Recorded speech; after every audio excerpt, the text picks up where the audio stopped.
Hello, I'm Jason Kellam with Western Kentucky University. Today we'll be doing a leadership review of Ulysses S. Grant.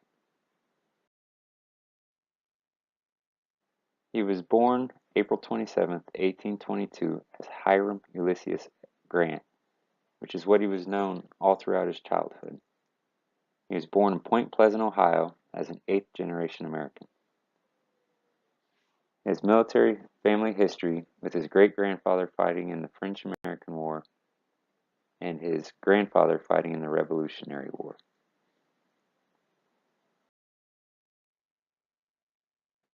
Though he was born in Point Pleasant, when he was only 18 months old, they moved to Georgetown, Ohio, where he spent the rest of his childhood. Grant hated his father's trade as a tannery, but loved farming and anything that dealt with horses. Grant started working hauling wood at age 7 or 8.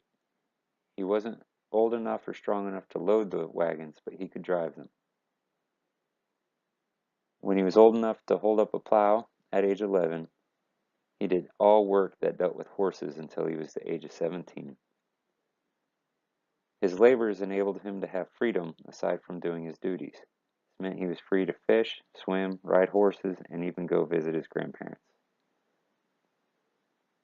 As a youth, he frequently visited other areas to include Cincinnati and Louisville, which by horse these were great distances away, and he would do these unaccompanied.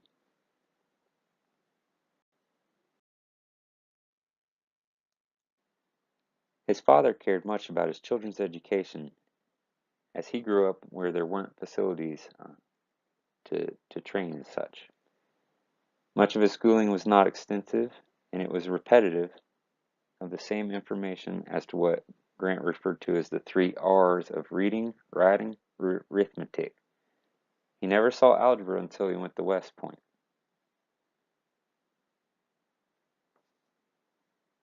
When he was 17, his father got him an appointment to West Point, and said he thought he was going to get the appointment. When Grant said he wasn't going to go, Grant's father said, "I think you will go," which meant he was going to go. Grant didn't think he had what it took to go to West Point, and was terrified that he would fail. Others in his town had passed, with the exception of the person in whose appointment he was taking.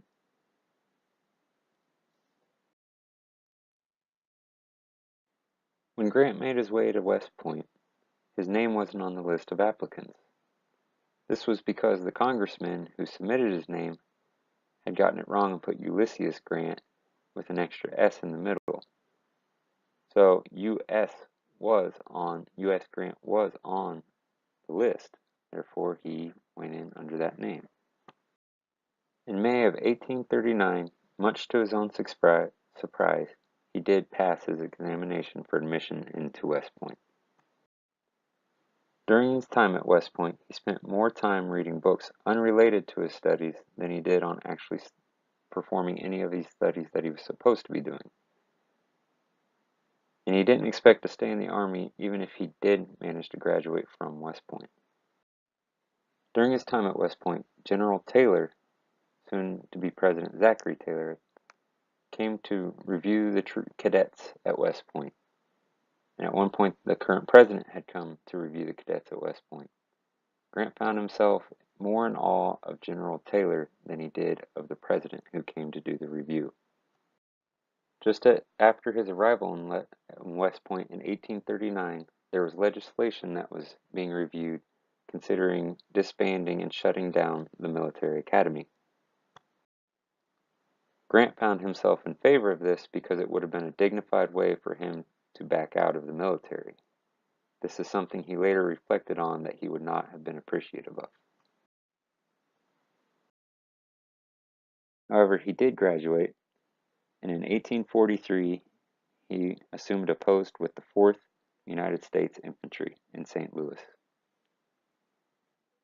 3 years later, the Mexican-American War started. During the war, he was the regimental quartermaster, and then in Molino del Rey and Chapultepec, he distinguished himself to 2 brevet promotions, and directed men to disassemble a howitzer, move it into a church steeple, reassemble it, and fire upon the enemy.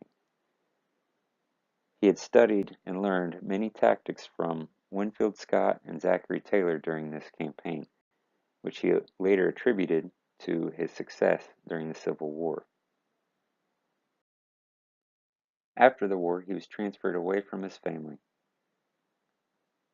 To supplement his military income, he attempted to move into multiple business ventures and failed at all of those, proving what his father said, that he didn't have a head for business. He was miserable about being away from his family and started to drink. He was reprimanded for his drinking and promised if he did it again, he would resign.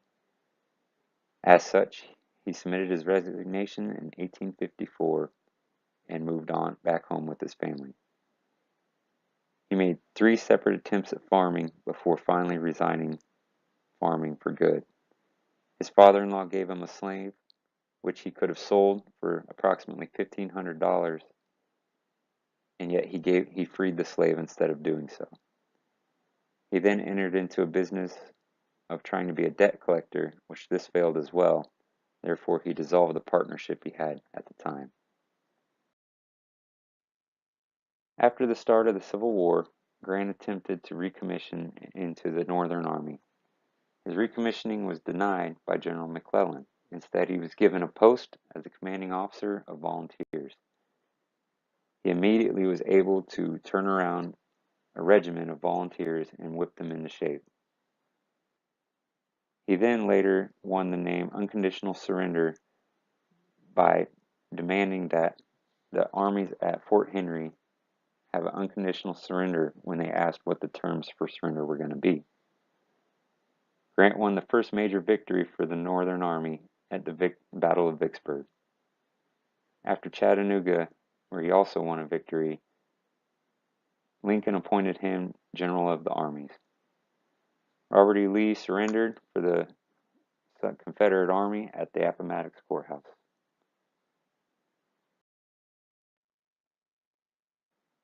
Just after the Civil War, Lincoln was assassinated. This was something that hit Grant hard, as he said that Lincoln was one of the best men he had ever known.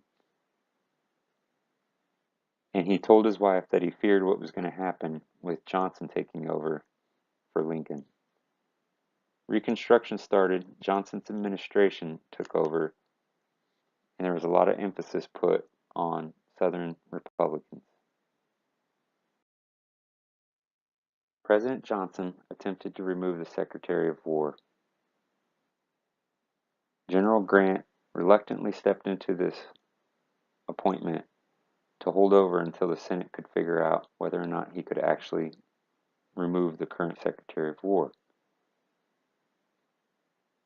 Ultimately, this was the act that led towards President Johnson's potential impeachment, in which he was saved by 1 vote. Grant saw himself moving further and further away from Johnson's ideals and was an easy bid for the presidency. During his presidency, his focus was Reconstruction, dealing with the Ku Klux Klan, and his involvement with making peace with the Indians in the Great Sioux War. Grant's leadership early in his military career would have come more from reward and coercion than it would have from referent or anything else.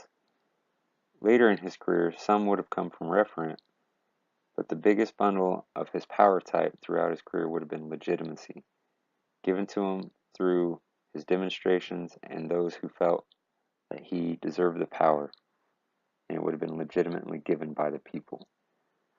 As far as headship and leadership goes, some of it was headship delivered by appointment, but a lot of his was leadership, which was a power and a leadership type that was given by the people.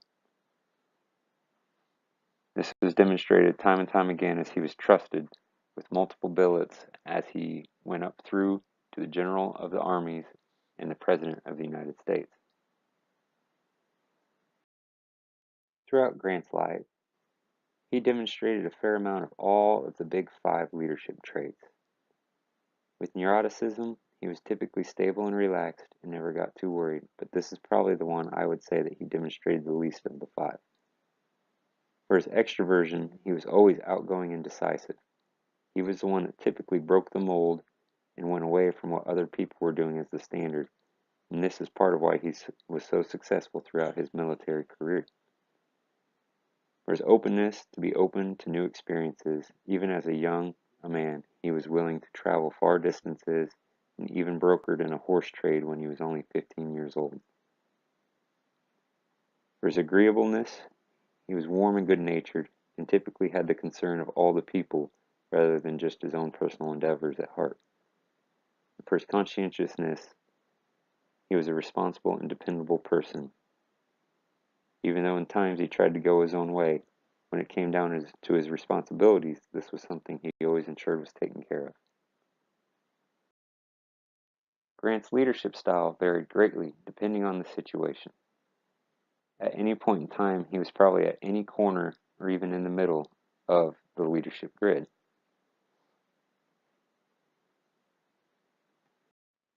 Throughout his successful military career, he was often in the authority compliance management section, which is the given nature of the military in general, and is emphasized further by his unconditional surrender and the other methods he used to make things happen by breaking away from the mold. Throughout his multiple failed businesses and careers, he typically would have operated more on the impoverished management section of the leadership styles. Later, after his military career into his presidency, he typically wavered at the top of this leadership grid between country club management and team management, as he worked through Reconstruction and to try to attempt to make peace with the Indians, even throughout the Great War.